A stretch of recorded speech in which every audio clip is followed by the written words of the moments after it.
వచ్చింది చూడండి, ఎంత మంచిగా వచ్చిందో కలరు. అయితే దీన్ని ఇలా టర్న్ చేయాలి. టర్న్ చేస్తే మనకు అది కాయ మక్కితే వచ్చేస్తుంది, కాయ మక్కకపోతే రాదు. టర్న్ చేయాలి నాన్న, టర్న్ చేసి పట్టుకు, ఫోన్ పట్టుకుని నేను తీస్తా.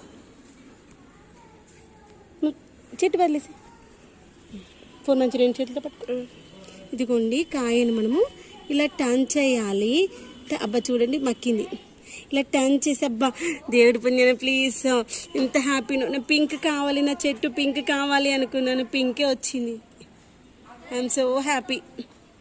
ఫస్ట్ ఫ్రూట్ ఈరోజు శనివారం రోజు తెంప. వెంకన్న స్వామికి సాయంత్రం మా హస్బెండ్ వచ్చాక పూజ చేసేటప్పుడు పెట్టించేసి మనం కూడా తిందాము. ఫస్ట్ కాపు కాబట్టి కొంచెం పైపట్టుకోను. ఫస్ట్ కాపు కాబట్టి కొంచెం చిన్న సైజు వస్తుందంట. 2వ కాపు 3వ కాపు వచ్చేసరికి కాయ సైజ్ అయితే పెరుగుతుందంట. చూద్దాము నెక్స్ట్ కాయలైనా సైజు పెరుగుతాయేమో. ఎంత